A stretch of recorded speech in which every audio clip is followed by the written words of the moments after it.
رات گہری ہو چکی ہے، کوفہ کی گلیاں خاموش ہیں۔ مسجد کوفہ کے دروازے آہستہ آہستہ کھلتے ہیں۔ ایک مرد مسجد کی طرف بڑھ رہا ہے، اس کے چہرے پر سکون ہے، آنکھوں میں عبادت کا نور۔ یہ وہ شخصیت ہے جس کے بارے میں رسول خدا صلی اللہ علیہ وسلم نے فرمایا تھا کہ میں علم کا شہر ہوں اور علی اس کا دروازہ ہے۔ لیکن اسی مسجد میں، اسی فجر کے وقت ایک تلوار اٹھنے والی ہے، ایک ایسا وار جو صرف ایک انسان پر نہیں بلکہ پوری اسلامی تاریخ پر اثر ڈالے گا۔ یہ کہانی ہے اس لمحے کی جب عدالت، شجاعت اور عبادت کی علامت امام علی ابن ابی طالب علیہ السلام مسجد کوفہ میں زخمی ہوئے۔ یہ داستان ہے ابن ملجم کی تلوار کی اور اس صبر کی جو شہادت تک جاری رہا۔ اسلامی تاریخ میں چند واقعات ایسے ہیں جنہوں نے امت مسلمہ کی سمت بدل دی۔ ان میں سے ایک واقعہ ہے امام علی علیہ السلام کی شہادت۔ امام علی علیہ السلام رسول اللہ صلی اللہ علیہ وسلم کے چچا زاد بھائی، داماد اور اسلام کے ابتدائی ترین ماننے والوں میں سے تھے۔ انہوں نے بدر، احد، خندق اور خیبر سمیت اسلام کی تقریباً ہر بڑی جنگ میں حصہ لیا۔ بعد میں وہ مسلمانوں کے چوتھے خلیفہ بنے۔ ان کے دور خلافت میں سیاسی اختلافات، جنگیں اور داخلی انتشار پیدا ہوا۔ انہی حالات میں ایک گروہ ابھرا جسے تاریخ میں خوارج کے نام سے یاد کیا جاتا ہے۔ اسی گروہ سے تعلق رکھنے والا ایک شخص عبد الرحمن بن ملجم بعد میں وہ شخص بنا جس نے تاریخ کے اس دردناک واقعے کو انجام دیا۔ آئیے اس داستان کو تاریخ کی روشنی میں مرحلہ وار سمجھتے ہیں۔ خوارج کے اسی گروہ میں ایک شخص تھا، اس کا نام تھا عبد الرحمن بن ملجم المرادی۔ ظاہری طور پر وہ عبادت گزار سمجھا جاتا تھا، قرآن کی تلاوت کرتا تھا اور عبادت میں وقت گزارتا تھا، لیکن اس کے دل میں ایک سخت اور انتہا پسند سوچ پیدا ہو چکی تھی۔ تاریخی روایات کے مطابق کچھ خوارج افراد مکہ میں جمع ہوئے۔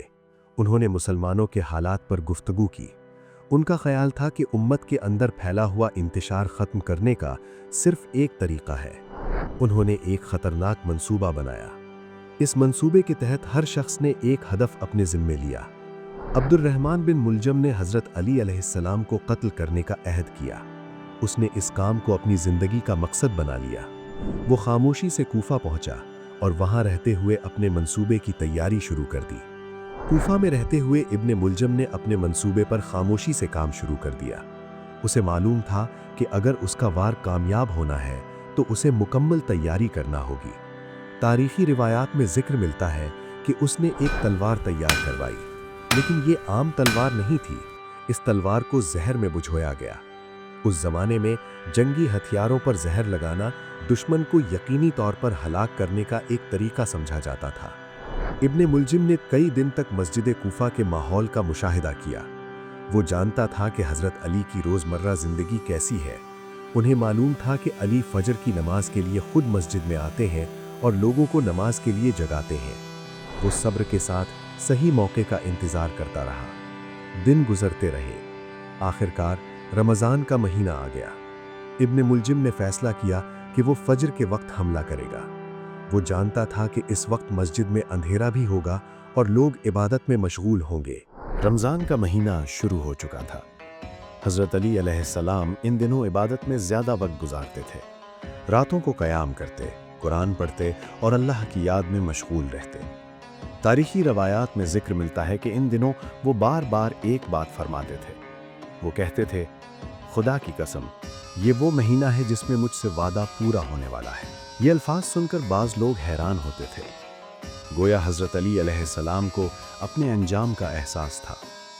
ان کی زندگی ہمیشہ سادگی اور عبادت سے بھرپور رہی۔ وہ ایک حکمران ہونے کے باوجود عام لوگوں کی طرح زندگی گزارتے تھے۔ فجر سے پہلے وہ اکثر خود مسجد کی طرف جاتے اور راستے میں لوگوں کو جگاتے۔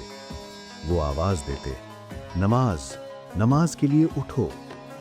یہ منظر اس بات کی علامت تھا کہ ان کے نزدیک عبادت اور اللہ کی اطاعت سب سے زیادہ اہم تھی۔ اسی رات بھی وہ اسی معمول کے مطابق مسجد کی طرف روانہ ہوئے، لیکن مسجد میں ایک شخص پہلے سے موجود تھا، ایک ایسا شخص جو تاریخ کا رخ بدلنے والا تھا۔ کوفہ کی مسجد اس وقت نیم تاریکی میں ڈوبی ہوئی تھی۔ چند لوگ پہلے سے موجود تھے،